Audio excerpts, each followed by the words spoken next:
ready to go. Let's do this. Go. What's going on, my trainer club? We are going to go over my top tips to help you max out on the Colossal event in Pokemon Go. So welcome to the trainer club. Here we go.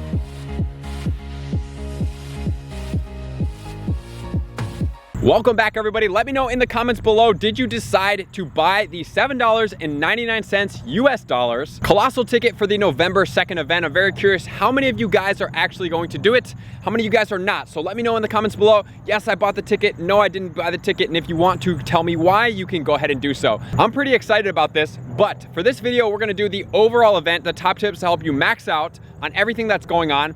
And then probably for once the research comes out for the Colossal ticket event, if it is challenging enough and requires a video, I will definitely do a video to help you guys get through that. We are also going to be putting out all of the counter guides for the Regis to help you max out with these guys, because I want you guys to be able to get a shiny. I want you guys to know what the 100% IVs are and how to set up your battle parties, because although they are not useful attackers, they are definitely Pokemon that are going to need the right parties because they have unique movesets that are going to put a hurting on your guys. So if you guys want to check out the full playlist, you can check it out up here, which I'll also include my older excellent throw videos in, or I'll also include it at the end of this video because I know you're here to see those top tips for the event. So this event is going to be from November 1st at 1 p.m., literally right as the Halloween event ends, all the way until November 4th. So it's going to be a 3-day event. It's going to be short. It's going to be efficient, similar to like when the Deoxys came into raids, but now we have these shiny Regis coming into raids. So we are going to get out there. We're going to help you max out on everything that's going on for this event. Let's make it colossal and max out your tips. Let's do this. Number one, we're going to look out for the shiny Pokemon. We are going to have an increase in Geodude, Magnemite,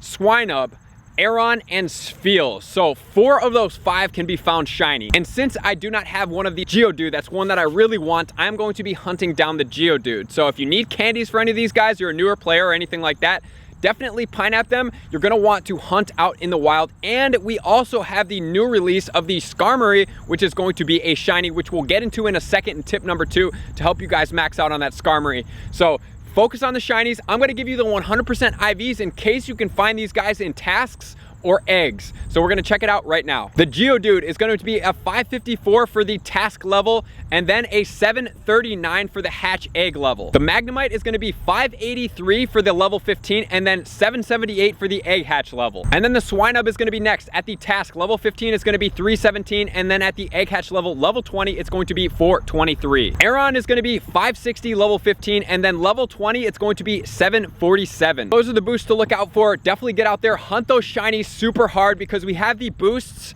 which is going to lead us into tip number 2, which is going to be focus on the egg hatches, which are going to include Aerodactyl, Shuckle, Sneasel, Snorunt. We have the Skarmory as well as the Beldum. So we're going to be able to hatch these guys. We definitely want to be looking out for the 100% hatch IVs. I highly anticipate that these are going to be in 2-kilometer eggs. I don't officially know right now. If anything changes, definitely check in the pinned comments. I will update any of these, but I want to make sure that we're proactive. We're getting ready. I'm going to give you the 100% IVs and I'll let you guys know. The reason why I think so is because we are having the half incubator distance. So what I'm going to suggest doing is start to clear out your eggs right now. Clear out your eggs for the Halloween event, and then once November 2nd starts, we are going to fully maximize on this going on right here. So right now we're going to get into the 100% IVs of these Pokemon in the egg hatch level. Aerodactyl is going to be a hatch at 1590. Shuckle is going to be hatched at 231. Skarmory, I'm going to give you 2 because since it's the event specific shiny, I think it might also be in the research task. Level 15, 904, and then level 20 egg level is going to be 1204, which is the new shiny potential, which in my tip number 3 is why we're going to start focusing a lot on the Skarmory. I'm going to give you the reason why, and I think a lot of you guys may know for the PvP, but since the Skarmory is going to be boosted, it's going to be everywhere with the shiny potential, we're going to have a lot of potential to grab ourselves some good quality Skarmories. And then the Sneasel 100% IV is going to be 1172, Snorunt is going to be 507, and Beldum is going to be 558. So all of these guys in these eggs can be hatched as shinies, which is going to be pretty fun. I think it's going to be a great boosted event for the shinies, especially in the the eggs and the wild. The only one that isn't is the Spheal. That's why I did not cover any of the 100% IVs or anything like that, because it's not a shiny focused of the event. It said it's going to be boosted, but I don't understand why we would need to focus on it right now.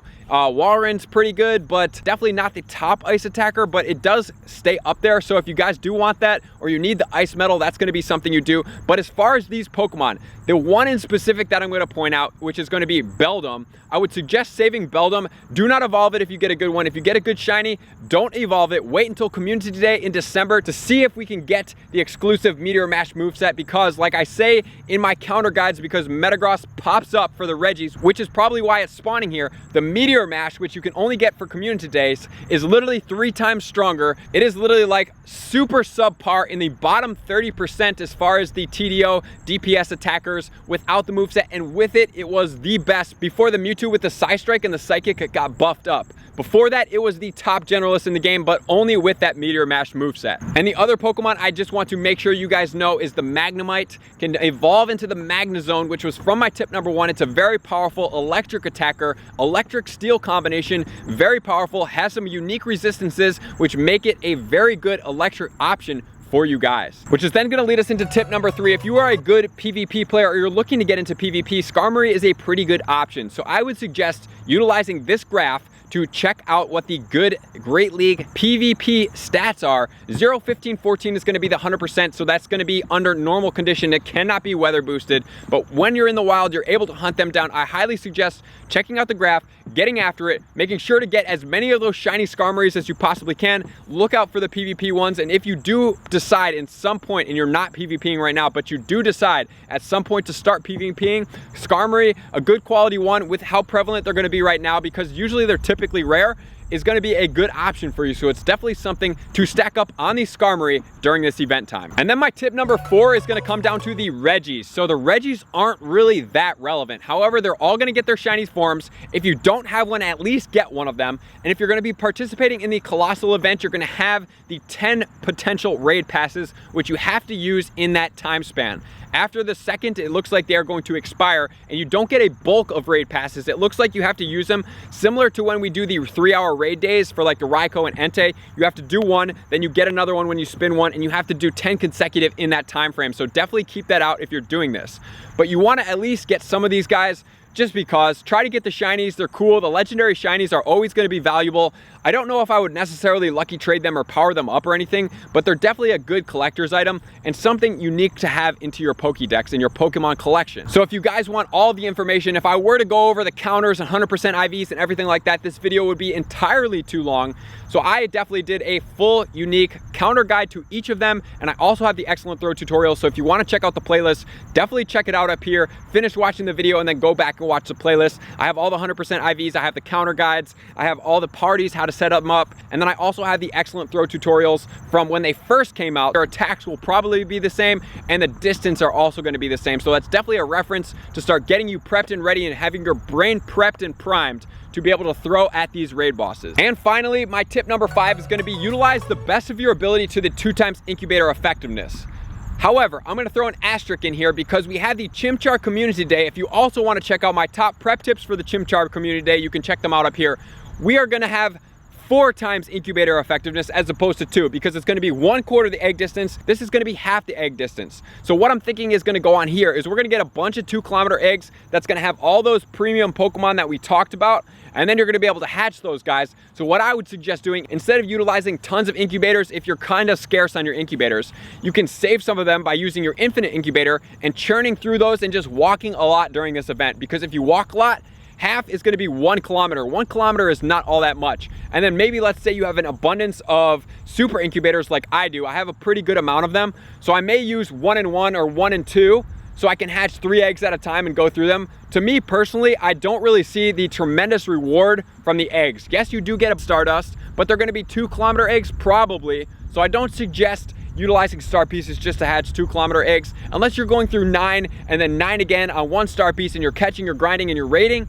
Then it may warrant a 1 30-minute or 2 star pieces for an hour, right? That may warrant that. But besides that, I would utilize just the infinites and work on walking more distance during that event to try to hatch some of these unique Pokemon. Because from my perspective, it's not only in your best interest to get tips from this, it's looking towards the future too if you don't plan on spending a lot of money on this game. And some of you guys are free to play players and some of you guys spend money. So I'm gonna give you my tips foreshadowing the future to make sure that you guys can max out fully. So now let's talk about the Colossal Discovery. If you want my full video on if you should or shouldn't do it, you can definitely check it out up here. It's $8. Do I suggest doing it? I'm gonna do it. So I would probably suggest doing it just for the fact that if you have the extra money, you're okay with doing it. You're gonna get 10 raid passes if you can use them all before the event ends. If you're busy on Saturday, maybe not do it for that purpose, but if you want to get the Regigigas early, you can definitely just get that quest line and then use your own raid passes. So it looks like you're gonna be defeating at least one of each during this time frame in the quest line to complete it. And it looks like we're gonna have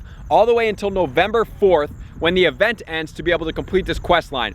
And I'm gonna put the asterisk here. A lot of people are like, Regigigas is coming to the EX raids right after this. Not true. I think it's gonna be later in November because they're gonna give you early access to Regigigas through the quest line, and then afterwards it's gonna push through. So we'll definitely look at Regigigas and other things like that in other videos. I'm just sticking this to the tips right now to make you guys ready and prepped to max out here fully. You're gonna get a new Nova Stone, a Sinnoh Stone if you choose to do this, and I think that there may be some type of spawn boost. I'm not 100% certain, but I would think that if you're paying a premium for an event, there would be some type of spawn boost that correlate for the premium, not just the raid passes, maybe raid boosts as well. So I'm excited to see what this has in store.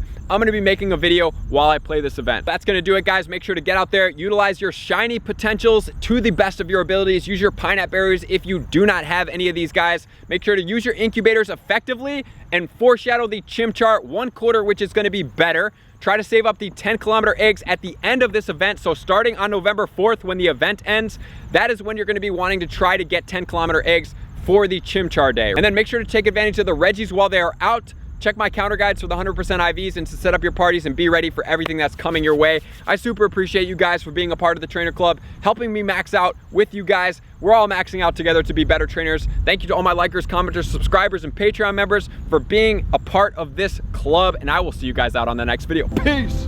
I just want to take a moment and sincerely thank all of my Patreon members, everybody that has taken their subscription to the next level and chosen to support me on this platform. I greatly appreciate you guys. As a growing channel and really trying to grow and improve as much as I possibly can, I really appreciate the extra support. You guys mean the absolute world to me. I cannot wait to connect with you soon, and I appreciate you guys all for being a part of the Trainer Club. I will see you guys out on the next video.